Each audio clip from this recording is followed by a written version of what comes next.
Good morning students.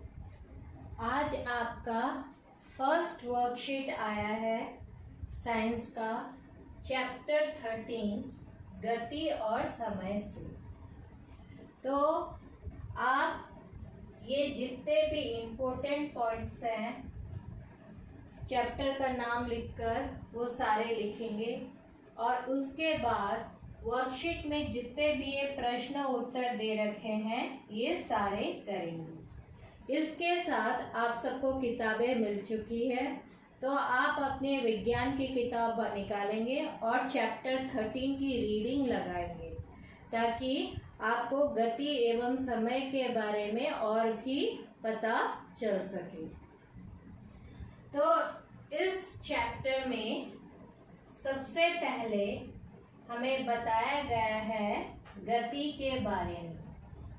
गति क्या होती है हमें पता है, चलना, दौड़ना, भागना, ये सारे के सारे गति के अंदर आते हैं। हमारे चारों तरफ हवा जो बह रही है वो भी गति में है, पृथ्वी जो घूम रही है वो भी गति में है, पृथ्वी जो सूर्य के चारों तरफ चक्कर लगा रही है वो भी गति है, पंखा जो घूम रहा है वो भी गति है। तो हम अपनी चारों तरफ अगर वस्तुओं को देखें तो हम उन्हें दो तरह में डिवाइड कर सकते हैं, बांट सकते हैं। वह वस्तुएं जो स्थिर है और दूसरी वह वस्तुएं जो गतिमान है, जो गति में है। स्थिर वस्तुएं क्या होती है? स्थिर वस्तुएं वह होती है जो वस्तुएं समय के साथ अपना स्थान नहीं बदलती, जैसे पेड़, खंबा, इमारत, मेज, कुर्सी, ये सारी की सारी स्थिर वस्तुएं हैं क्योंकि ये अपना पोजीशन, स्थान चेंज नहीं कर रही है। और किन वस्तुओं को आप कहोगे कि वो गति में है? वह वस्तुएं जो अपना स्थान बदलती है, वो सारी चीज़ें इसमें होती है, गति में होती है। जैसे आप अगर रोड में देखोगे तो बस, कार जो स्पीड से दौड़ती है वो सारे गतिमान हैं। पार्क में देखोगे कि बच्चे दौड़ रहे हैं, खेल रहे हैं, वो भी गतिमान है। तो ये सब अपने जो स्थान बदलती है उनको हम बोलते हैं कि वो सारी वस्तुएं गति में है। अब आप बोल सकते हो कि गति जो है धीरे भी हो सकती है, गति जो है तेज भी होती है। अब हवा अगर धीरे धीरे बह रही है तो उसे हम बोलेंगे कि हवा बह रही है, हवा चल रही है। लेकिन अगर हवा जो है भयानक रूप ले ले तो वो आंधी तूफान में बदल जाती है। वैसे ही और भी हम कई चीज़ों को देख सकते हैं कि जो धीरे गति से चलती है और कई चीज़ों को हम देखते हैं कि जो तेज़ गति में चलती है। लेकिन आप धीरे और तेज़ इन दोनों तरह की गतियों को कैसे परिभाषित करेंगे? तो इसका उत्तर है कि जो वस्तु किसी दी गई दूरी को तय करने में सबसे कम समय लेती है उसकी गति सबसे अधिक होती है।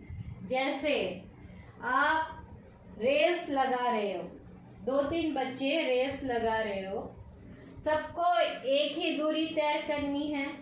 अब जो सबसे तेज दौड़ेगा वो सबसे कम समय में उतनी दूरी तय कर लेगा, तो वो सबसे तेज कहलाएगा और रेस में फर्स्ट भी आएगा। और जो सबसे लास्ट है वो वही दूरी तय करने में सबसे ज़्यादा समय लेता है, इसीलिए उसकी गति धीरे है और वो रेस में लास्ट आता है। आपके वर्कशीट में एक क्वेश्चन दे रखा है, 2 क्वेश्चन दे रखे हैं। पहला है कि दिए गए चित्र में तुलना करके बताइए कौन सी वस्तु तेज चलती है, कार या साइकिल। हम सबको पता है कि साइकिल से ज़्यादा तेज क्या चलती है? कार। वैसे ही सेकंड क्वेश्चन है स्कूटर या कार, तो इसका आंसर है कार। और थर्ड है साइकिल या स्कूटर, तो इन दोनों में से तेज कौन सा चलता है? स्कूटर। अब प्रश्न है, उसमें एक रेस का, एक दौड़ का चित्र दिखाया गया है और पूछा गया है कि ए, बी और सी में से कौन तेज दौड़ रहा है। तेज वही दौड़ेगा जो सबसे पहले रेस में फर्स्ट आएगा। तो चित्र से पता चल रहा है कि ए जो है सबसे तेज दौड़ रहा है। उसके बाद और एक प्रश्न पूछा गया है कि खुशी और सोनी दो बहनें हैं, दोनों एक ही स्कूल में पढ़ने जाती है। खुशी 12 मिनट में स्कूल पहुंचती है जबकि सोनी 15 मिनट में। दोनों में से कौन तेज चलता है और कौन धीरे? तो जो कम समय ले रहा है वो तेज चल रहा है और जो ज़्यादा समय ले रहा है वो धीरे चल रहा है। तो दोनों में, दो बहनों से खुशी तेज चलती है और सोनी धीरे। अब है गति को विज्ञान में और भी ज़्यादा परिभाषित कर दिया गया है और उसे नाम दिया गया है चाल। गति को ही नाम दिया गया है चाल। किसी वस्तु द्वारा इकाई समय में तय की गई दूरी को हम उस वस्तु की चाल कहते हैं। चाल को इंग्लिश में स्पीड कहते हैं। तो स्पीड, किसी भी वस्तु की हम स्पीड कैसे मापेंगे, कैसे हम बताएंगे कि इसकी चाल कितनी है? तो हम देखेंगे कि उसने कितनी दूरी तय की है, फिर उसे डिवाइड कर देंगे। उस दूरी को तय करने के लिए उसने कितना कुल समय लिया है, तो हमें उसके स्पीड के बारे में पता चल जाएगा, चाल के बारे में पता चल जाएगा। तो ये फॉर्मूला है जिसको याद करना है कि किसी भी वस्तु की चाल क्या होगी, उसने कितनी कुल दूरी तय की है और उस कुल दूरी को तय करने के लिए उसने कितना कुल समय लिया है। तो इससे हमें उस वस्तु की चाल के बारे में पता चल जाएगा। अब प्रश्न पूछा गया है, खुशी और सोनी, इनका स्कूल जो है घर से 600 मीटर दूर है। ये कार से 60 सेकंड में स्कूल पहुंच जाती है। कार की चाल क्या होगी?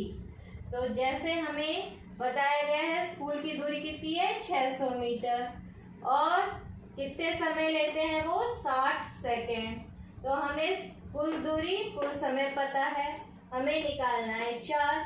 तो कार की चाल क्या होगी? तय की गई कुल दूरी बटे में लिया गया समय।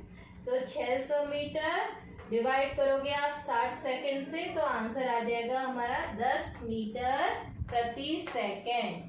तो कार की चाल है 10 मीटर प्रति सेकंड।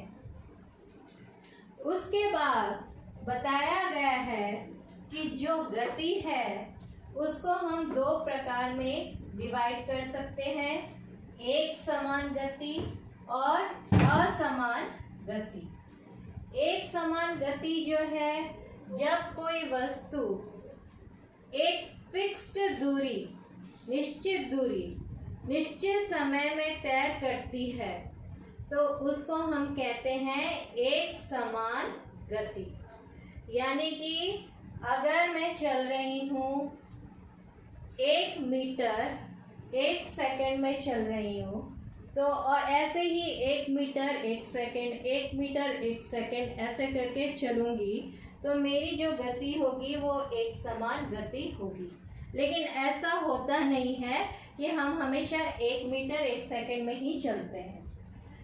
हम कभी रुकते हैं, कभी जोर जोर चलते हैं, कभी धीरे धीरे चलते हैं। तो हमारी गति हमेशा असमान गति ही होती है।